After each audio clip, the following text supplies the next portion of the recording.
Well, we're back again. Oh, got to get the glasses off? Gee whiz. All right. Just readers. Yeah, I'm actually I might change my lighting just a little bit. I'm noticing a lot of reflection off the glasses, but I got one of my shades open a little bit, but that's okay. We'll deal with it for now. So, well, welcome. And today we're going a cappella, and we have a bunch of things we can talk about, but one is the nature of what we're doing. I think we're still trying to find places where we can offer help to coaches, insights to coaches through interviewing folks and through our discussion too and our learning. I've learned a lot. I learn a lot every year I coach. And new things that I'm doing and things that I know I need to improve on. So those are good topics as well. But what's going on in your world this week, BJ? Well, the weather finally cracked here in Wisconsin. It's a big week when you can take that last sweatshirt off. I think it was just 2 weeks ago where we're still doubling up on an an inner and an outer layer. But yeah, yesterday we got to go to the beach for the first time and play. We've got a small group of people that meet Saturday mornings and play outdoor. Really, the first time we've been able to do that. So that's what's going on for me. It's a big turn of events to start looking toward some of the summer tournaments and figuring out how to get kids outside playing volleyball uh, in places for free, like a little bit of our topic today. Yeah, I think trying to figure out ways to grow the game and things that you've done or I've done that kind of help with that. I think, I still come back to what, new coaches, the, the mom or dad who gets drafted into coaching a fifth grade team or something like that. We see a lot of that. How do I get started? What do I focus on? And I think also some of the distinctions that come up in different kinds of programs. So, for example, in my school, it's a high school program, but there's a wide range of interest in the sport. Depending on the demographics and backgrounds and education and all that of all the different high schools here, more demographics than anything, but how to foster that. I was talking with Eric Hodgson this week, and he's doing some coaching in a relatively challenged school district in Phoenix, and it's actually not the school district, but he's doing a club, but it's a small, not-for-profit. I know he's donating his time kind of place, and kind of some of the challenges of that. The family challenges and coaches talking about expectations of players. And I was talking with somebody the other day saying, hey, half of my players have to I was talking with a soccer coach actually yesterday, and he said, yeah, I've got players who have to babysit their siblings. So he said, if you come to one of my practices, I've got 5 or 10 siblings on the sidelines watching their brothers practice. It's a little different vibe, but they make it work. So I'd love Yeah. to, offer coaches some ideas around that, or at least maybe even get their ideas if they happen to be watching. I think that's one of the more important roles of school volleyball. A lot of people have started talking, maybe not poorly, but there's a preference toward club volleyball amongst club coaches or amongst youth coaches because you can weed out a little bit. You can be a little bit more selective, maybe, in who you're putting on teams, and it's naturally a little bit more enticing, I think, to have some of that type of control over the team you have. But the school volleyball programs, to me, have always given that opportunity for somebody who's, you know, who wants to learn how to play, who wants to become a player, and just doesn't have that type of access to club. Now, a lot of people will argue that you need club volleyball in order to have a good school program. We can get into that a little bit later. I don't necessarily believe that's true, but three teams or two teams in a school program can serve 30, 40, 50 kids Hmm. that might not otherwise get to play. So I think I find a lot of value in that setting, and probably one of the bigger things that it provides is that a lot of coaches, like Eric, will donate some time, but not a ton. It's not going to Right. be an overwhelming number of coaches that are willing to donate their time. So that's another thing that the school system provides is that ability to pay a coach to get a coach in that can or two or three coaches in that hopefully have the player's best in mind, and then players can for next to nothing play a couple months of volleyball under a decent coach. Yeah, yeah. Well, and I think it varies. In our district, or at least at my school, there's a reasonable. It was funny. I got a lot of. Oh, there's not a lot of gym time. Well, if you decide you want to do 6 to 8 or 7 to 9 at night, you can get some gym time. Now that restricts it a little bit because usually freshmen, at least, and freshmen and sophomores have difficulty getting there. And at least in Arizona, you can have kids come to your school from 20, 30 miles away because we have open enrollment. There are complications. But at the end of the day, making gym time available. Now, the way we do it here, at least the way I've seen it done and I do it, is it's all volunteer time. It's like, you get paid during the season and the rest of the year, you do everything else for free. Which is not what you would offer just about anybody else. So if any of you are, out there and encountering a critique of a high school or a middle school coach, take into account all the time they put in and think about those kinds of things because there's a lot.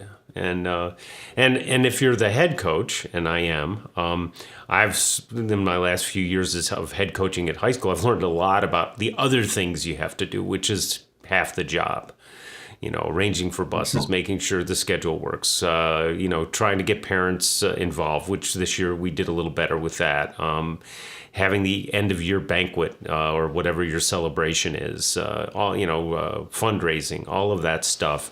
It's one of those where some days I go, maybe I should be an assistant coach somewhere, but it's all good.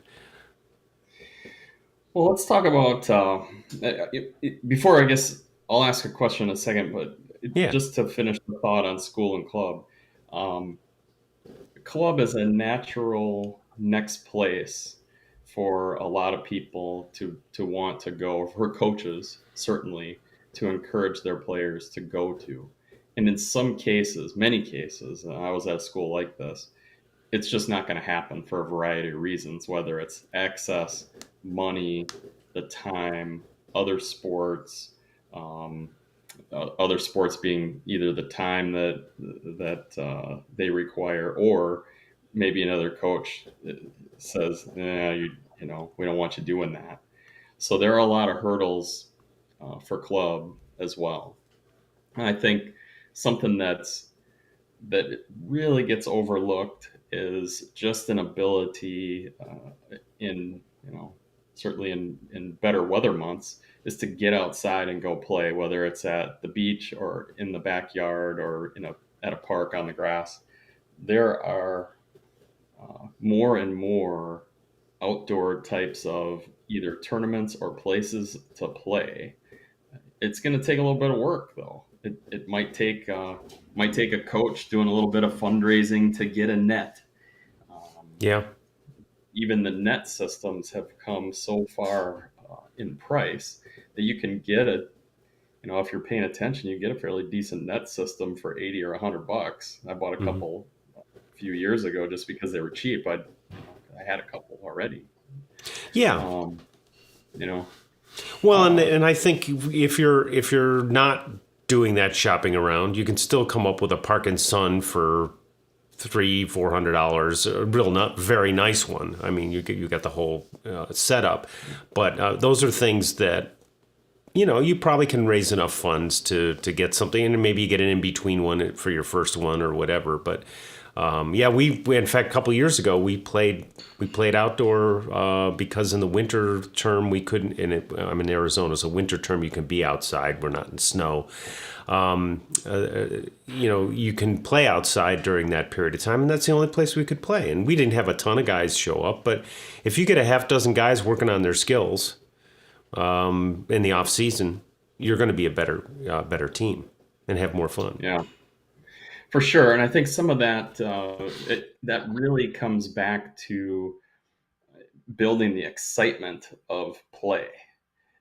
Can we get out and with boys, it generally seems easier, though more and more I'm running in a really competitive set of girls. Yeah. I think maybe parents are doing a better job of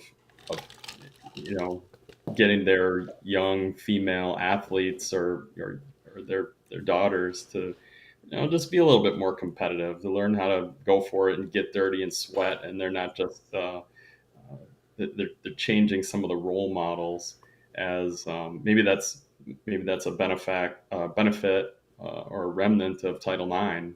As more and more women began to play, there are more and more role models for younger girls to follow. Um, but that just building that competitiveness and that desire to compete, not Mm-hmm. just necessarily win, but to compete. How can I make it harder for this team, even if they're better? How can I make it harder for them to score? How can I disrupt what they're doing?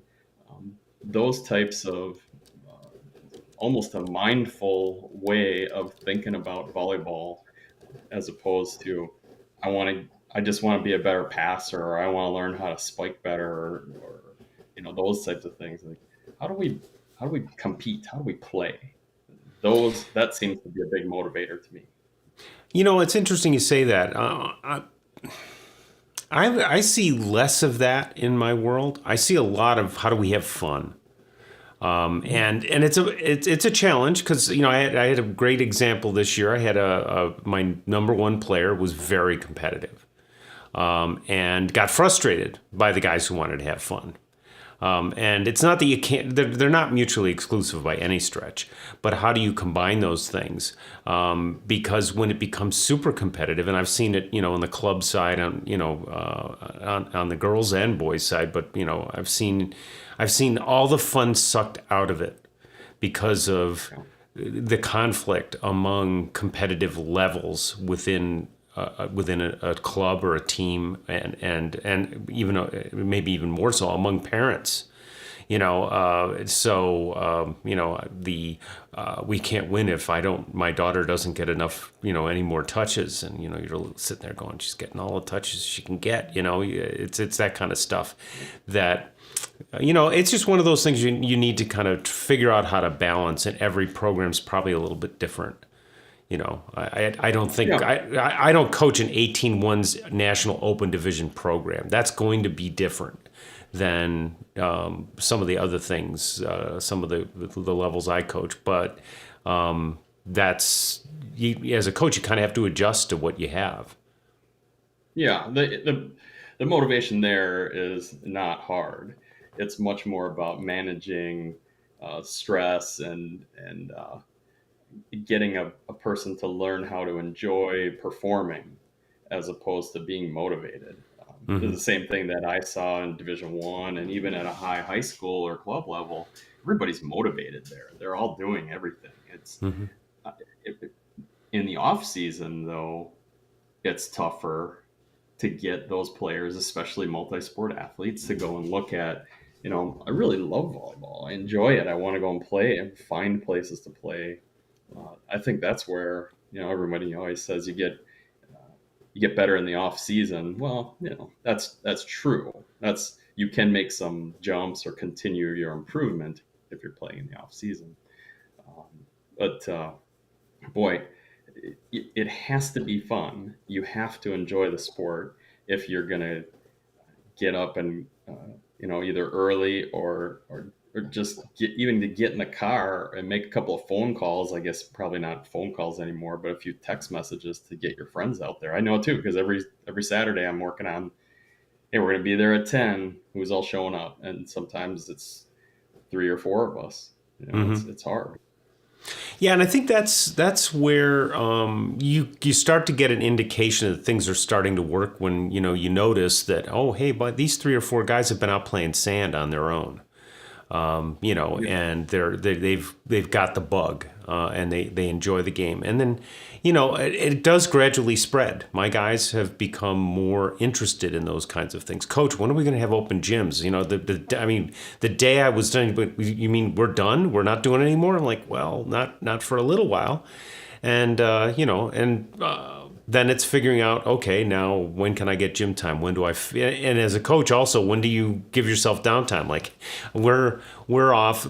Our school starts late July back into fall session here. So, first 2 weeks of July are dead. Schools closed down completely, no gym time then. So it's June.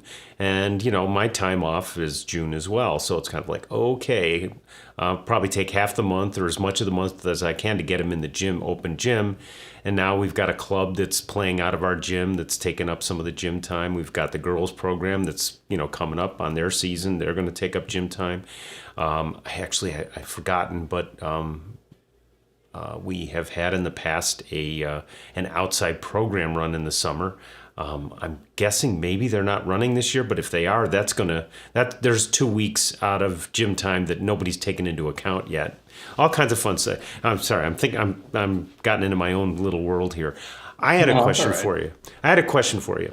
One of the things that I've looked at with my guys, one of my top goals for next year is I don't have anyone in my program right now who's a really strong hitter that really can terminate. I've got some decent hitters. I've got one guy who could be that, but he just doesn't have control yet. But as much as I like playing speedball or kings or whatever, those don't seem to lend themselves to them figuring out how to get kind of a maximum swing at a ball, or to be able to attack at or near the net. I want my guys 2 to 3 feet off the net at least when they're swinging. But even with that, and when we're playing kings and that's not happening. Even when we play kings threes with a setter, it's usually back row attacking, and we're those are good things. Those tend to extend points at our level. And so thoughts on how to make design game-like approaches to developing a stronger and better approach and swing. Yeah, I think people sometimes mistake what playing games can be, and also what game like is. You could set up easily set up something that's game like, that is a whole skill. That's one of the parts of it. Um, that even if you have 3 people, this happens to us all the time. When we're just doing Saturday morning stuff, we've got 3 of us. What do we do? And what we end up doing is somebody will serve a ball, run in, and we're always serving 1-on-2 when we play. And the focus there then becomes, for the serving side, you serve, run into block.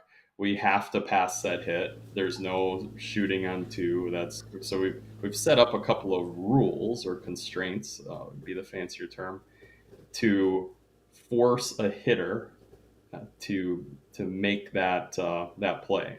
Then we might say no roll shots, or we might even say to the blocker, you got a block line, and hitter, you got a hit line. You have to figure out a way to hit through that blocker, or tool that blocker. On the beach, that's probably not a skill that you're going to use very often.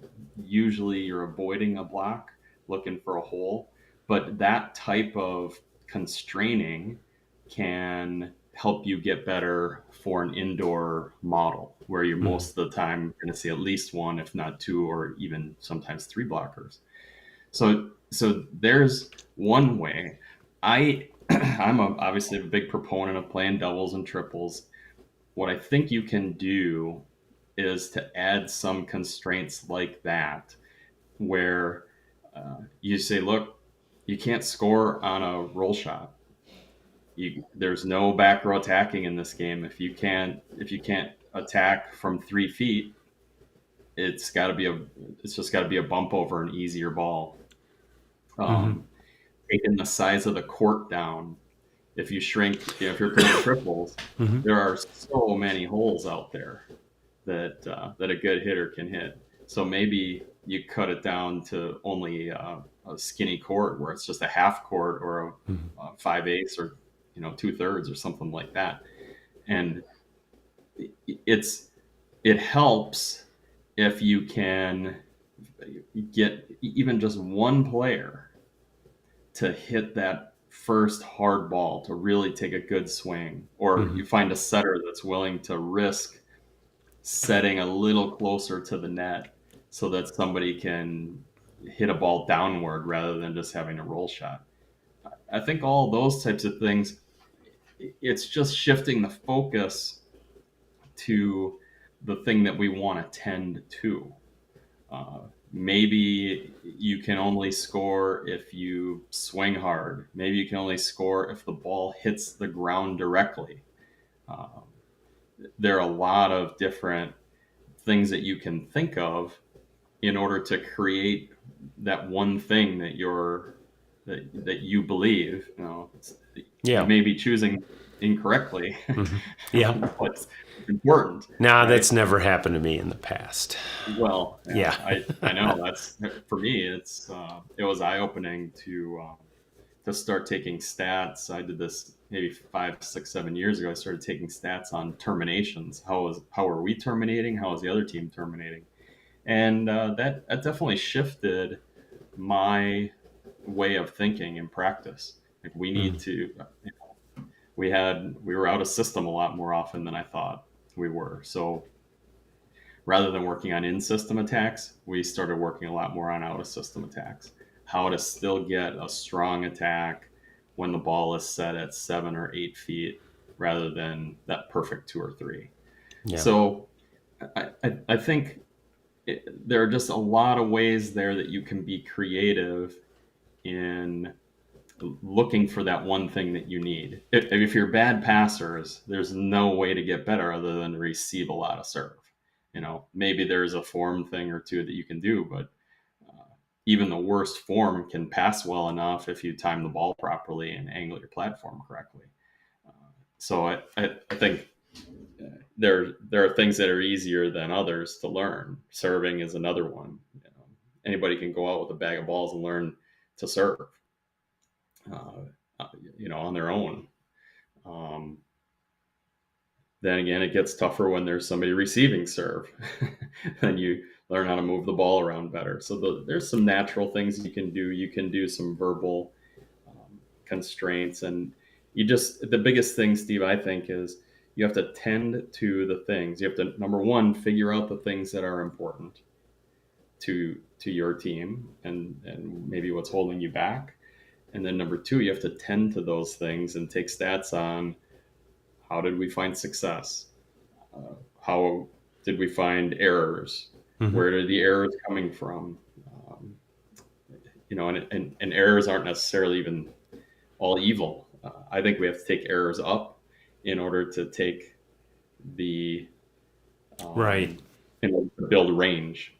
Yeah. No, Like I if you're mean, attacking, you're trying to make that yeah, breakthrough, right? And the breakthrough right, comes from lots of errors. I've got like next year, I'm going to be needing to retool just about everything. So we've got our JV. The good news, we had a JV team, so those guys are coming along. But our passing and digging at the JV level it's interesting. Most of the guys it's surprising. Most of the guys are pretty strong these days. Problem is they have no feel, so they haven't figured out how to cushion a ball, and that usually isn't a problem in our gym because we're not hitting it hard enough. But when we go play, we just don't have that level of competition. Now it's getting better. We found a couple of clubs that will play us, and that we can do within the rules and regs of the state. So we can have a scrimmage, and we can have some opportunities to get some folks. And of course this year we made the playoffs. So we got into the first round. I don't think we talked about it since then. We were going. I think I was going into them before our last time together. But so we go there. First off, they're the 10 seed, we're the 23 seed, so not a lot of expectations. So they win the first set pretty easily. We win the second set 26-24. So Wow. and came from behind to do it. Now, a couple things happened though. First of all, we were playing against the first 7-foot tall player we've ever played against, and he was decent. He wasn't fantastic, but he was very competent. Their best player was a 5'9" outside hitter who was just outstanding. Could put the ball anywhere. Just reading all that stuff. And they had a great libero. And I realized that I really worked on hard angle shots with my number one outside, and he hit about 4 of them in a row in 1 point right at this kid who was just digging the crap out of him. And I'm like, dude. He's dug you 3 times. Don't hit him. Oh, never mind. He's dug you 4 times. Hit somewhere else. But at the end of the day, it was it was good for us to see, and and to realize that those are the levels you have to get after, and that we played okay against a 7-foot guy. It wasn't that wasn't the big deal. But still, we don't get that competition enough to get it, as much as we really need to. So next year, I'll work a little harder on that. That's probably one of the biggest things, I think, is, and I touched on it before and you hit it. You've got to see somebody else at your age or at your experience level that is succeeding, and it shows you that it's possible. Mm-hmm. If once you know that, then it's okay. I want to be able to do that. How can I force that? How do I hit better? Well, you set better. How do you set better? You pass better. How do you pass better? You do it a lot. Mm-hmm. It sounds so simplistic, but it's really, it's true. There are tweaks you can make, and you can change some things about form and timing. That experience of building the range of skill, being able to reach outside your body, or being able to move a little bit faster, or certainly learning to read better, learning where to look and what to see and how to make decisions about that. Most of that cannot be verbalized. It's just it's a matter of figuring that out, how it works for you, how to move a ball from this place to that one. Mm-hmm. And what those clues are, Now, in your playoff match, was that a 3 out of 5 or 2 out of 3? 3 out of 5, yeah. 3 out of 5. So we lost in 4. They basically what they did. What was really interesting for us to see. They came out at the beginning of the third set. We woke them up. They were like, "Wait a minute, these guys just beat us a set." And came from behind to do it. So that was kind of like, oh, okay. Well, the coach was like, okay, we're not serving to serve in. We're going to serve hard.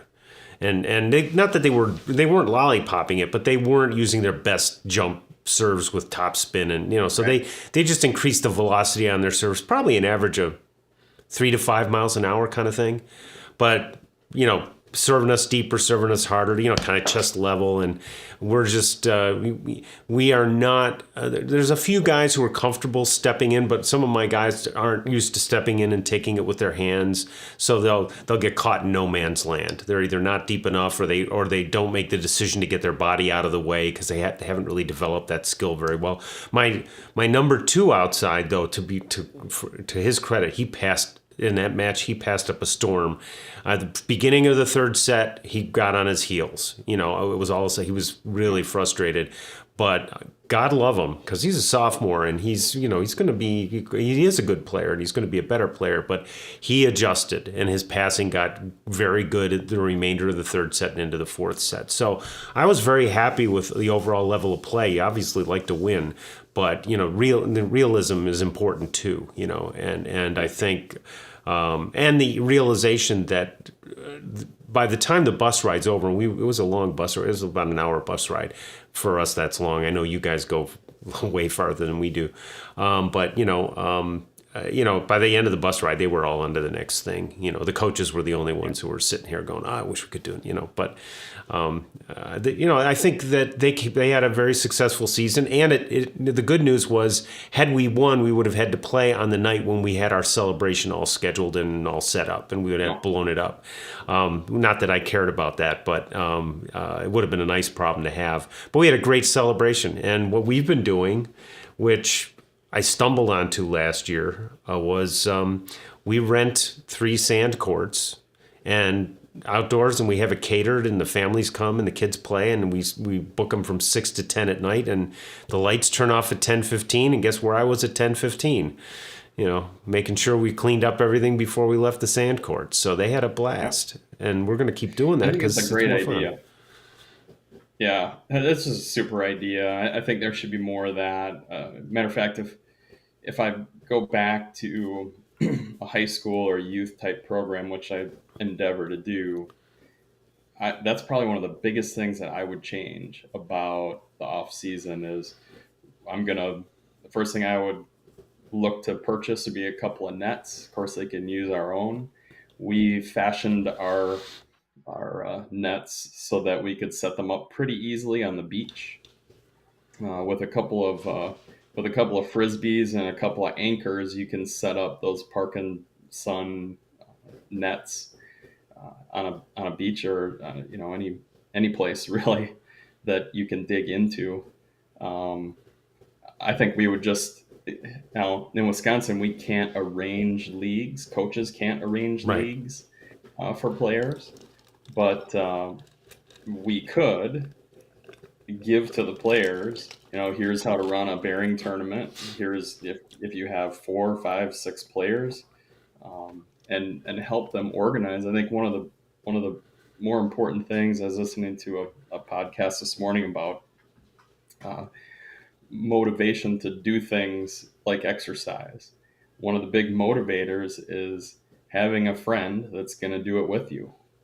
So in the case of a couple of kids that either one don't have the time or maybe they're playing video games instead of playing volleyball, if you have 3 other friends that you can make a pact that we're going to show up at 9 o'clock Saturday morning, we're going to be there from 9 to 11, and we're going to play most of the time we're there.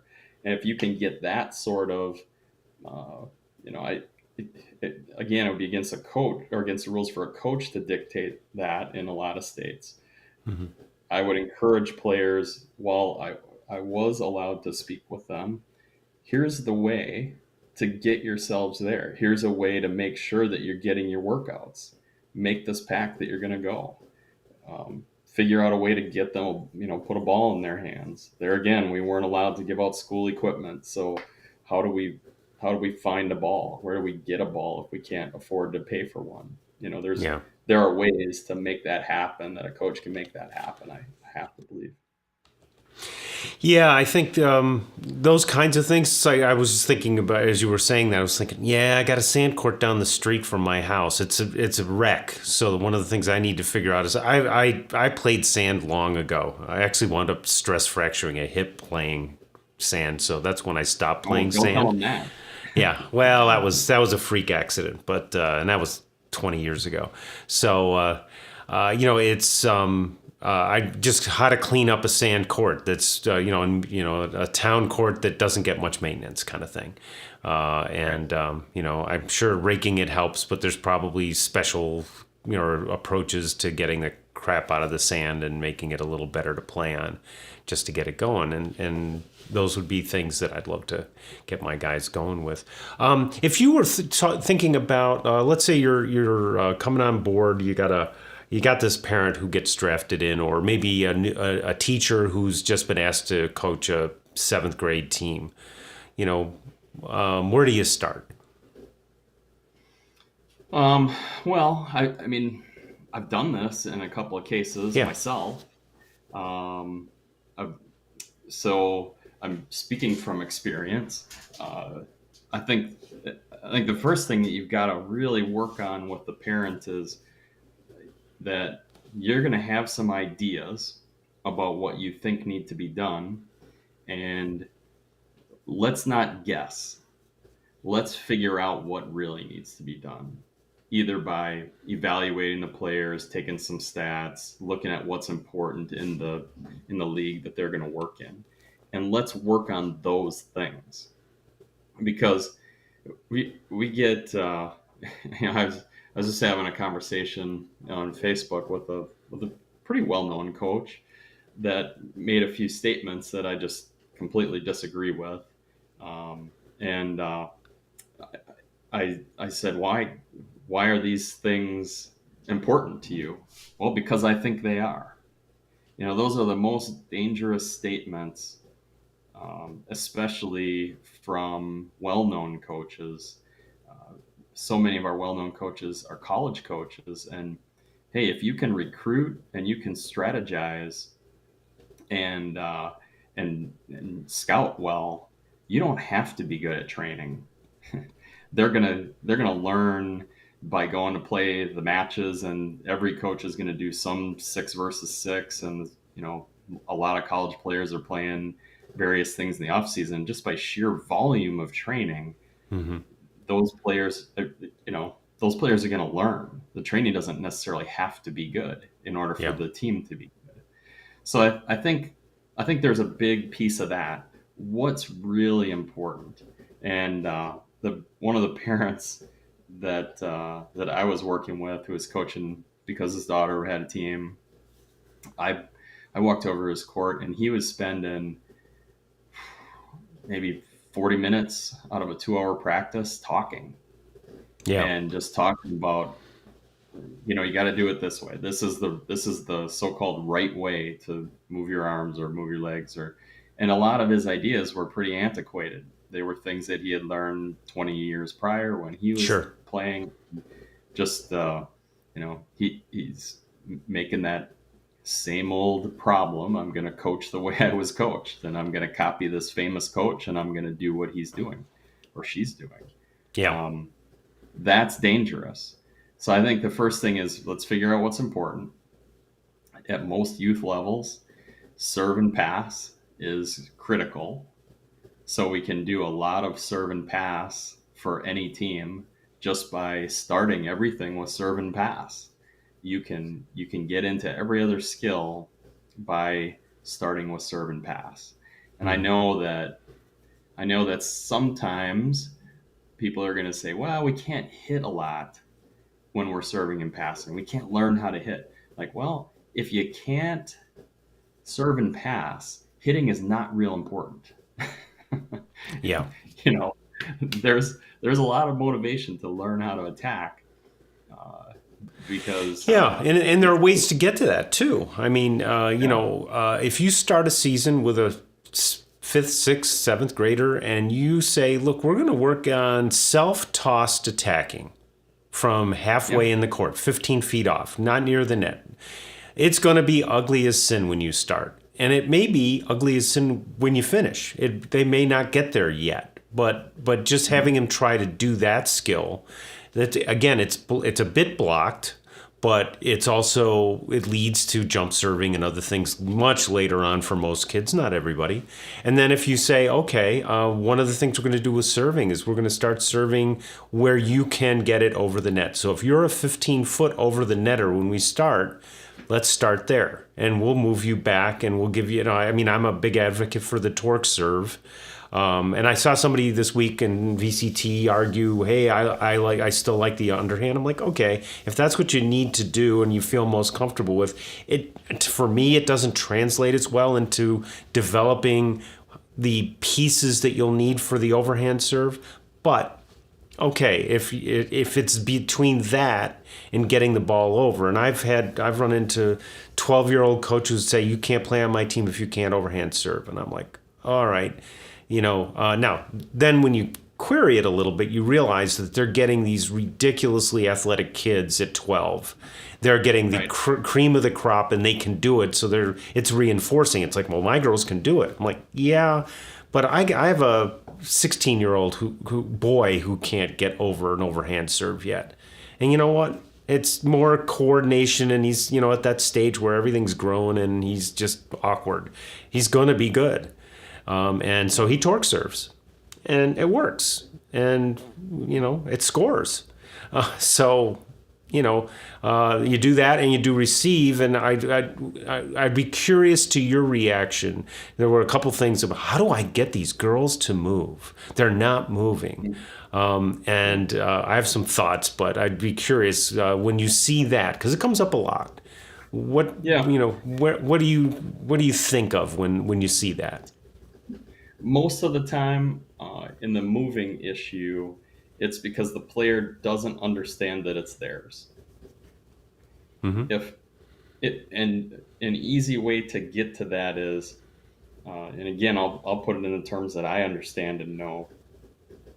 I would get we like triples, so we'll just use that. 3 young 6th or 7th graders on a full court is a lot. So there again, we may cut a court in half the long way and play triples that way.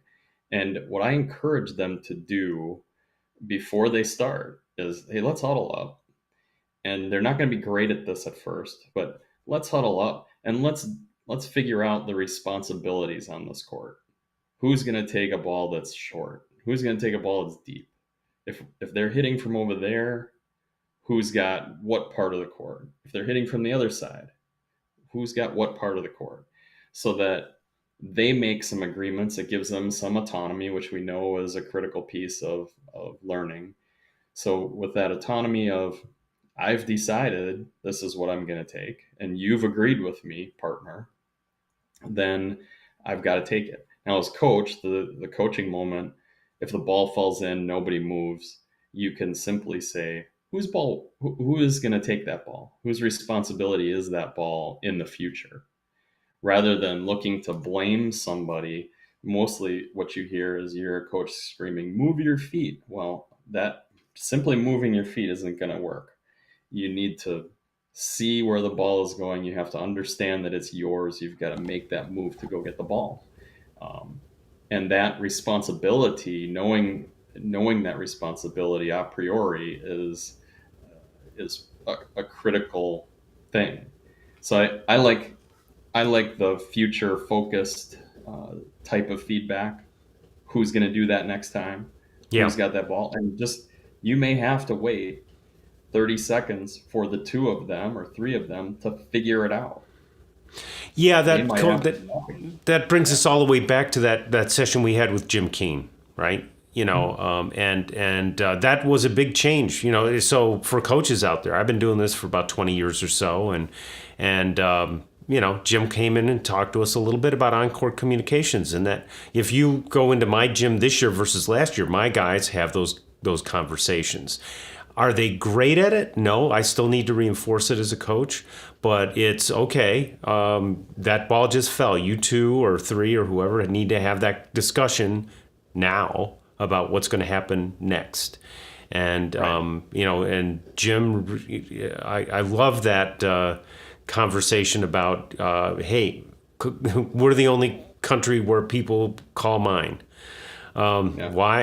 And this is on serve receive. Look, if you're in transition and there's a ball in the deep corner, and somebody read it on the wing, you're playing perimeter defense, and the guy in the wing read it and can get there and can yell mine and tell the guy in the back to back off. Okay, great, but that's more in the in a non-structured play where things are already in motion.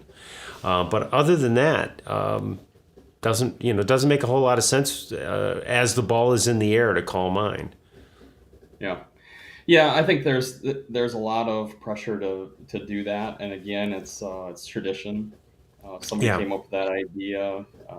I think that may have actually, I want to say that originated in Japan and came here through the various. We stole a lot of things at one point from Japan, and that's unfortunate because we have different cultures, different styles, and I think Japan was for a while very innovative and were world leaders in volleyball and have fallen off of that Yeah. largely in some ways. They haven't kept the innovation that they had. Other than Haiku, because that's Yeah, that's grown the cool. game. That has grown the Yeah, that's game. a cool show.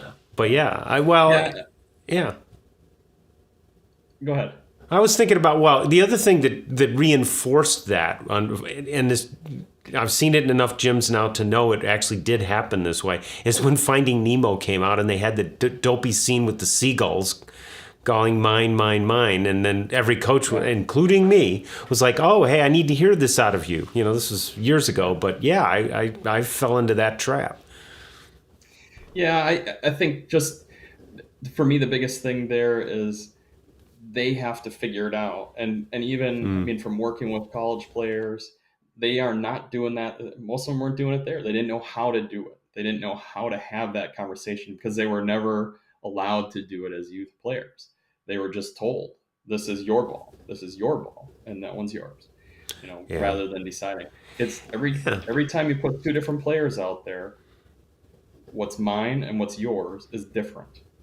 And they have to Yeah. understand that about each Well, other. and maybe it comes from not playing enough pickup. You and I played pickup when we played. So, I remember going to Central Park in New York to play because I lived in Jersey, and I'm like, I'm going to go check this out because there weren't a lot of places to play. And breaking into Central Park took, you had to break into the number 3 net and then to the number 2 net. And, they had to figure you out. But every time you broke into a new net or into a new group, you needed to have that conversation because you were going to collide with people and piss people off, and then they don't want to play with you. So you've got to have those conversations. I don't think they get that as much anymore because they don't play pickup. I agree. Hey, I want to circle back to something you were talking about before. Yeah. There's kind of two small pieces of this. Block training, as it's defined by a lot of people, gets spoken poorly about. There's really nothing wrong with block training defined in a better way. And I listened to I was listening to a podcast about this. I'll see if I can remember, so I can send it to you. We'll put it in the notes for this episode. The the the person discussing it was saying that you can have a practice that's completely game like and that's blocked, but at the same time is getting them a wide variety of reps. So, for instance, we may design a practice where every drill is going to have the focus on passing. So, in every drill, there's going to be a serve, a pass, set hit. You might consider that blocked. And because you're doing the same thing over and over and over and over again, what a lot of people think a block is we're going to take this skill and disintegrate all the parts down into just doing one thing that's very predictable. It doesn't necessarily have to be that to be a block. If we were just doing serve and pass, that's a block, but that's pretty game like because it's the whole skill of serving and the whole skill of passing, and it's going to be a little different every time. So I think we have to be careful how we define blocks and also assigning that it's a negative thing automatically. It is, if you take that skill down into some very small little piece where it's just one tiny thing and that's all you do, I think that type of over constrained block is probably not very fruitful. Yeah. A block where the only thing you worry about is, hey, did you reach your platform out early?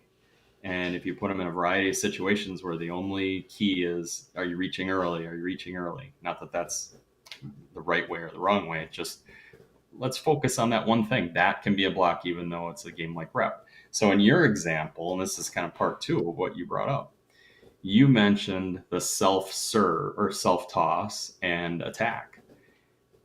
That might be considered a block, but we do it in a very game-like way.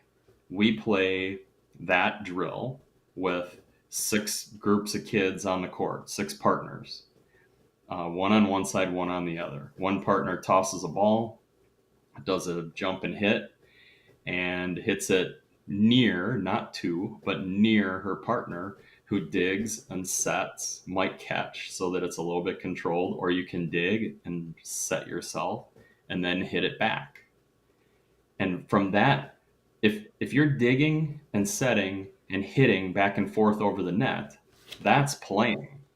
And while it feels like a block, and you could technically call that a block, that is really game like. So I think, and there too, in that very simple drill, you can add a dozen variations. You can say, okay, we want you to alternate top spin and floater. We want you to, after you serve a ball over, we want you to move to a new location. Because then while your partner who's bumping and setting, she's got to look through the net, novel idea, and find you so that she can hit it near you again to a new location. Yeah. That helps to build the reading range. It helps to build the range of attacking. And again, it feels like a block, but think about the range that you're building if you just make that one simple change. Yeah. You're basically playing one-on-one.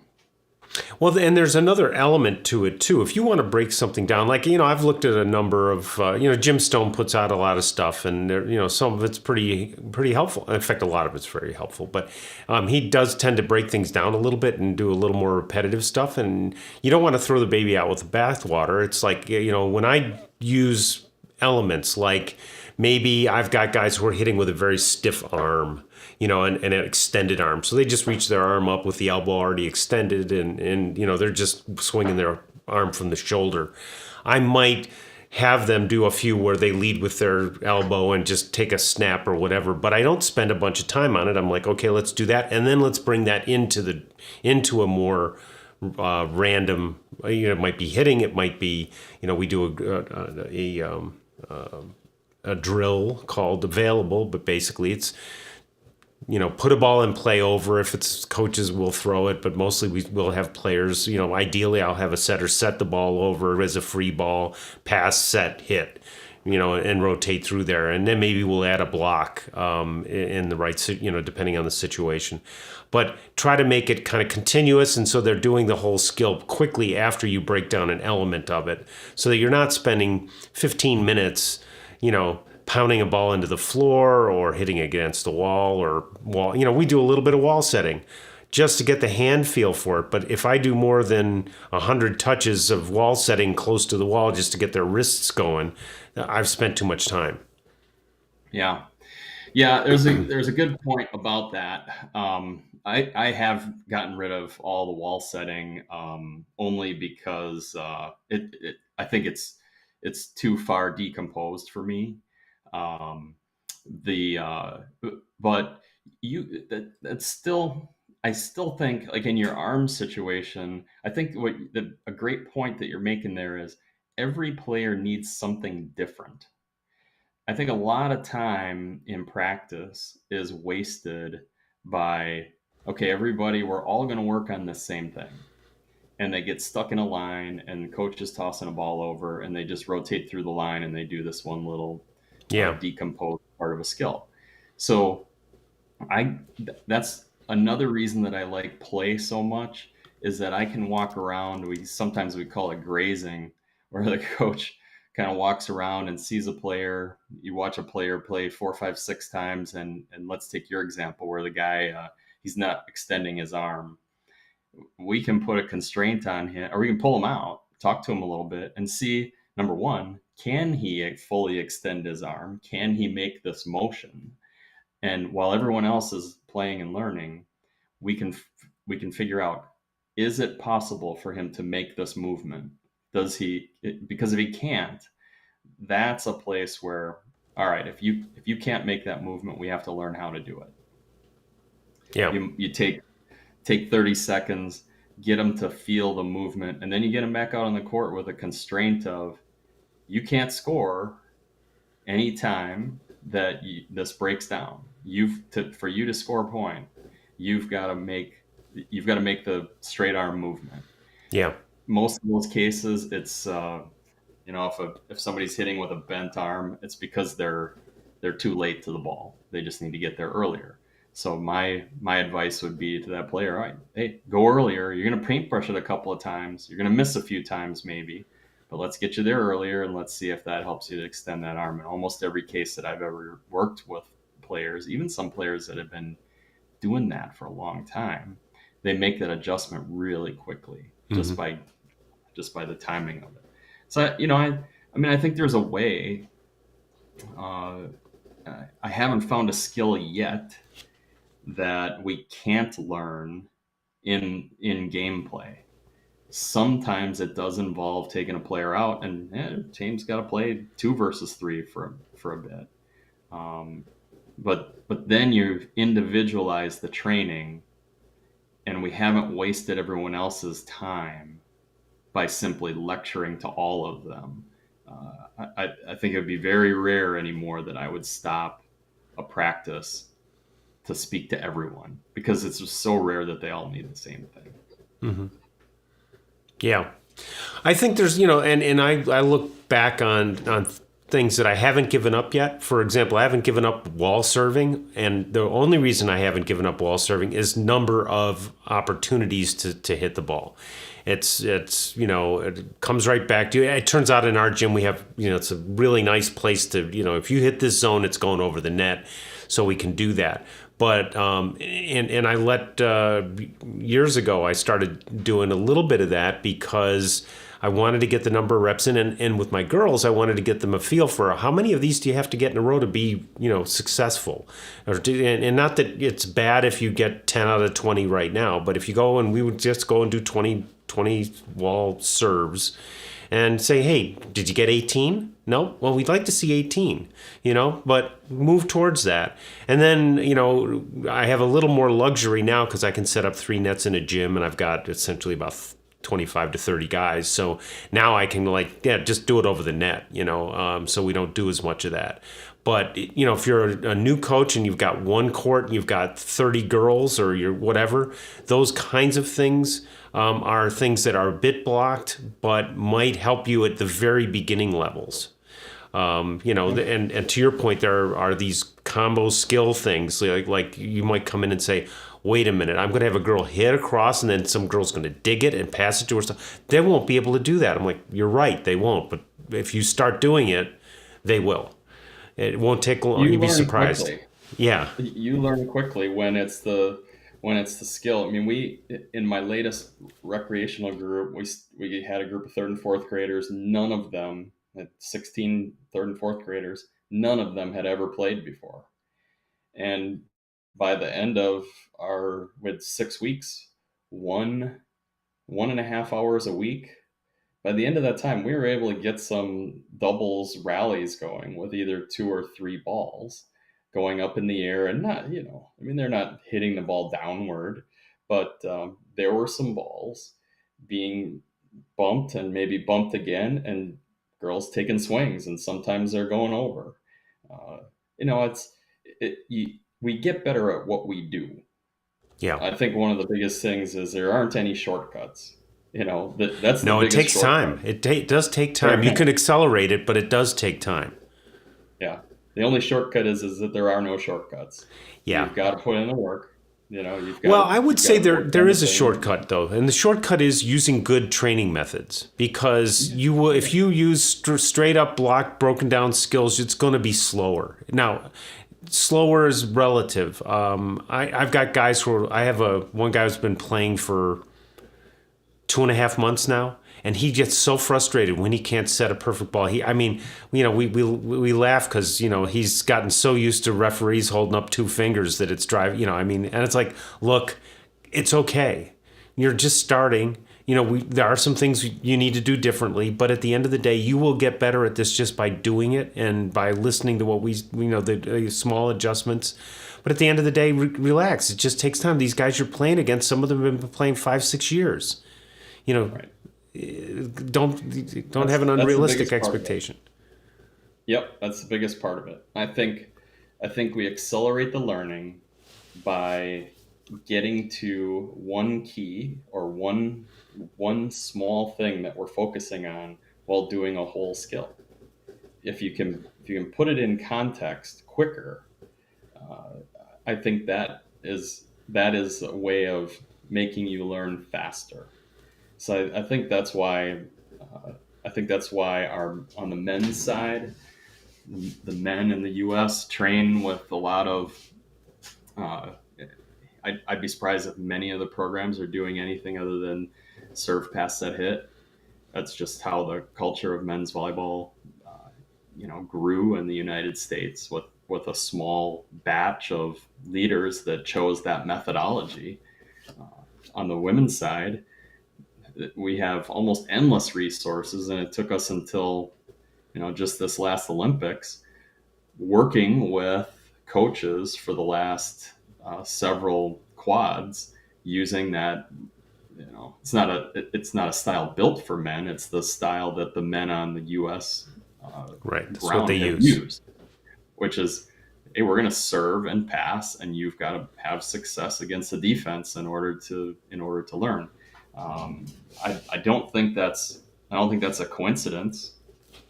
I think we finally have figured out that portion, and I know there were significant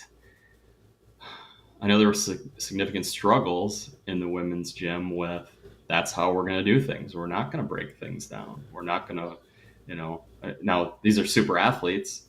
Yeah. But I tend to trust that type of a gym more, because you can't just recruit your way to being better. We have who we have.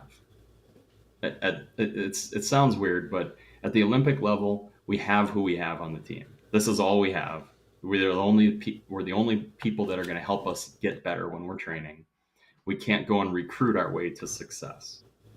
So I just trust I trust the success that those people have at that level.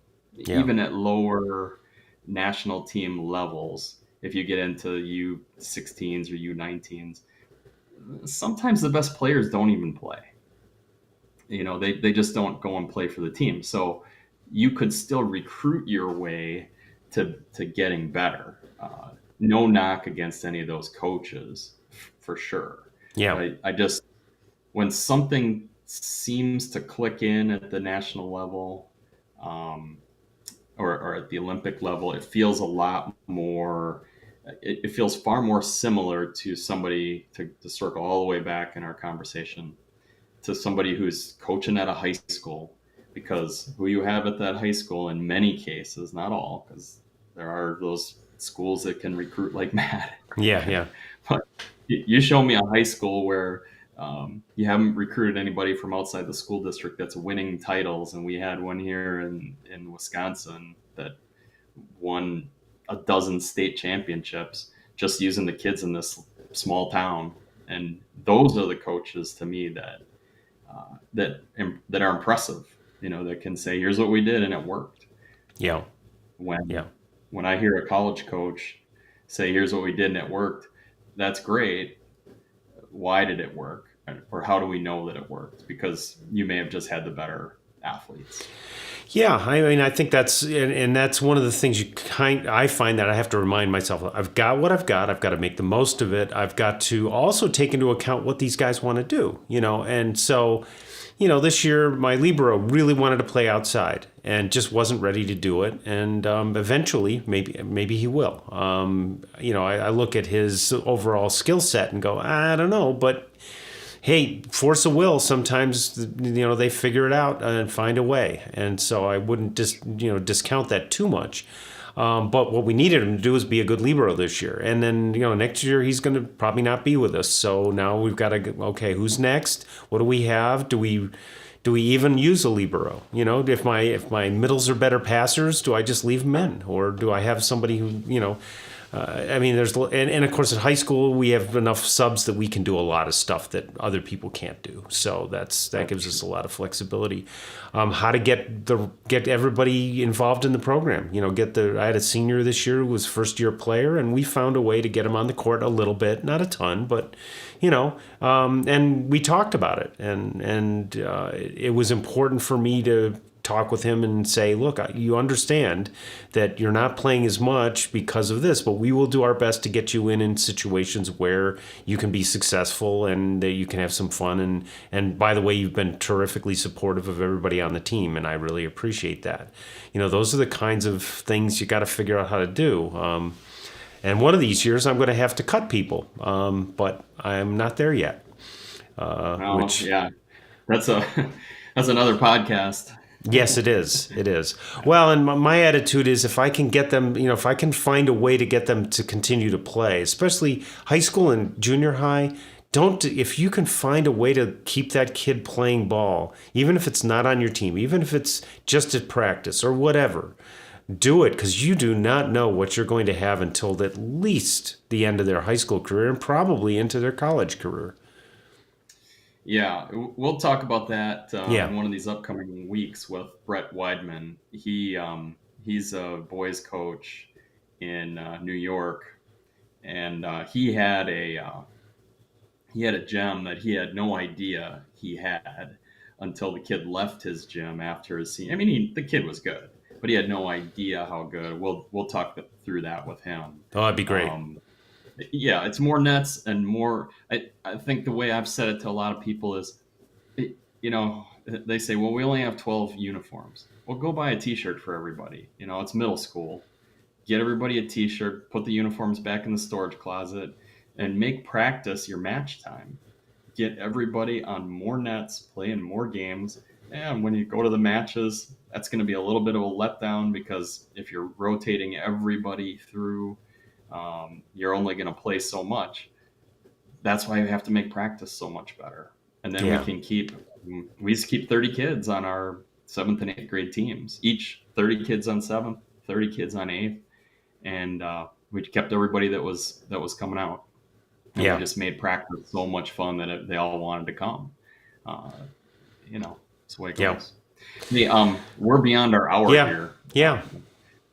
You should probably wrap us up, and we got 4 or 5 good tips and scenarios and tidbits for people to take from us. I think that's what we're after, and we're getting these out in the podcast. So Talking Volleyball podcast, you can find it on.